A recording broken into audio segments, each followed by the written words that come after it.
राजनीति के अध्याय में ऐसे विवाद नए नहीं है, लेकिन स्वामी प्रसाद मौर्य जिस तरह लगातार आगे बढ़ रहे हैं उसमें बड़ी सियासी रणनीति के संकेत नजर आ रहे हैं। आज एबीपी गंगा से बातचीत में स्वामी प्रसाद मौर्य ने कहा कि जब मैं योगी सरकार में कैबिनेट मंत्री था उस वक्त अयोध्या के किसी कार्यक्रम में मेरी छाया नहीं पड़ी। इस पर इस एक बयान के कई मतलब निकलते हैं। दरअसल मौजूदा विवाद पर छिड़े राजनीतिक संग्राम को ऐसे ही छायावादी अंदाज में लड़ा जा रहा है, क्योंकि सवाल अपने अपने वोट बैंक का है।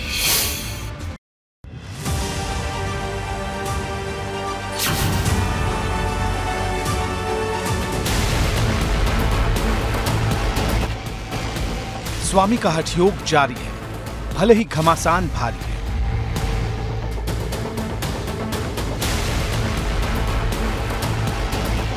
सपा के दिग्गज नेता स्वामी प्रसाद मौर्य ने फिर दोहराया है कि रामचरितमानस के कुछ अंश को लेकर उन्होंने जो कुछ कहा उस पर टस से मस होने का सवाल नहीं। जो भी मैंने अपना पूर्व में बयान दिया था उस स्टैंड पर अभी भी कायम हूं, क्योंकि मैं सच के साथ खड़ा हूं, इसलिए मुझे कोई डर और भय नहीं है। स्वामी प्रसाद मौर्य के खिलाफ भाजपा जबरदस्त हमला बोल रही है, लेकिन स्वामी के विवादित बयान ने अब खुद भाजपा का ही धर्म संकट बढ़ा दिया है। जो भाजपा स्वामी की सोच पर निशाना साध रही है, अब उसी की पार्टी के सांसद संघमित्रा मौर्य ने स्वामी प्रसाद मौर्य के बयान में तर्क की गुंजाइश तलाश ली है। बदायूं से लोकसभा की सांसद संघमित्रा मौर्य भाजपा की एमपी हैं, लेकिन जब पूरी पार्टी उनके पिता के विवादित बयान को लेकर आक्रामक है तो संघमित्रा मौर्य पिता के बचाव में खुलकर उतर आई है।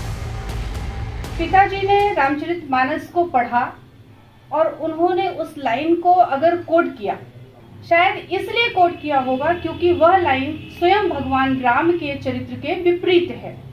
मीडिया में बैठ करके बहस का नहीं बल्कि हमें लगता है विश्लेषण का विषय है। इस पर विद्वानों के साथ चर्चा होनी चाहिए कि वह लाइन है तो उसका क्या अर्थ है, क्या मतलब है। राजनीति में विवादित बयानों पर तर्क और विश्लेषण की गुंजाइश कोई नेता तभी दिखाता है जब किसी का बचाव करना हो। संघमित्रा मौर्य के ताजा बयान की जैसी टाइमिंग है, उसकी वजह से ये सवाल उठ रहे हैं कि क्या संघमित्रा मौर्य पार्टी के स्टैंड के साथ नहीं, क्योंकि भाजपा की तरफ से हर घंटे स्वामी प्रसाद को घेरा जा रहा है। पार्टी का आरोप है कि स्वामी प्रसाद मौर्य ने जो कुछ कहा वो सपा अध्यक्ष अखिलेश यादव के इशारे पर ही कहा। जातिवाद, क्षेत्रवाद, व्यक्तिवाद, परिवारवाद, वंशवाद से ऊपर उठकर अपने बच्चों को ज्ञान देना चाहिए और राष्ट्र धर्म और राष्ट्रीयता और यही मेरा राष्ट्र है और राष्ट्र के लिए, परिवार के लिए, अपने माता पिता का सम्मान और इस परिवार के और देश के लिए सम्मान के लिए जीना चाहिए और इतना ज्ञान अर्जित करें कि दुनिया को हम दिशा दे सकें। इसलिए आने वाला समय गुंडागर्दी, भ्रष्टाचार, जातिवाद, क्षेत्रवाद समाप्त होने वाला है। विरोध की बयार लगातार तेज हो रही है, लेकिन स्वामी कह रहे हैं कि जो कहा वो सच था, उससे पीछे नहीं हटूंगा। अब तो स्वामी प्रसाद मौर्य ये भी कहते नजर आ रहे हैं कि जब मैं योगी सरकार में कैबिनेट मंत्री था तब भी अयोध्या के किसी कार्यक्रम में मेरी छाया नहीं दिखी। इशारा चुभने वाला है कि जब तक मैं मंत्री था अयोध्या में सरकार ने बहुत से दर्जनों से ज्यादा आए गए दिन रोज कोई न कोई कार्यक्रम करते थे। स्वामी प्रसाद मौर्य की कभी परछाई भी नहीं गई। कुंभ मेला के दौरान कैबिनेट की बैठक संगम घाट पर हुई थी, स्वामी प्रसाद मौर्य उस बैठक में भी नहीं गए। तमाम विवादों के बावजूद अखिलेश यादव ने इस मुद्दे पर अब तक एक शब्द नहीं कहा है, तो वहीं भाजपा दोहरा रही है कि जब सब कुछ सपा अध्यक्ष के इशारे पर ही हो रहा है तो भला वो फिर कुछ क्यों कहेंगे। एक पूर्व मंत्री वर्तमान एमएलसी को कहते हैं कि तुम खूब ब्राह्मणों को गाली दो जिससे हमारा बैकवर्ड खुश हो जाए। ये भैया पब्लिक है, सब जानती है। इस तरह का जो आज की तारीख में किया जा रहा है, निसंदेह वो उत्तर प्रदेश के पूर्व मुख्यमंत्री, देश समाजवादी पार्टी के राष्ट्रीय अध्यक्ष की सह पर हो रहा है। समाजवादी पूरी तरह से इसमें इन्वॉल्व है।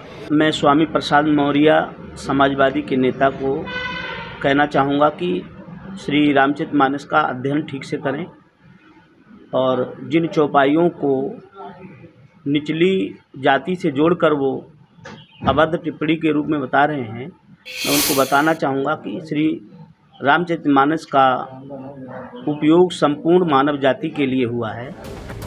वहीं सपा की तरफ से शिवपाल यादव ने फिर से स्वामी के बयान को निजी बयान बता डाला है। उनका व्यक्तिगत है, जबकि हम लोग भगवान राम के आदर्शों पर चलने वाले लोग हैं। इशारा साफ है कि स्वामी प्रसाद मौर्य के मुद्दे पर सियासी विवाद के अध्याय में अभी और कई नए पन्ने जुड़ने वाले हैं। Bureau report, ABP Ganga.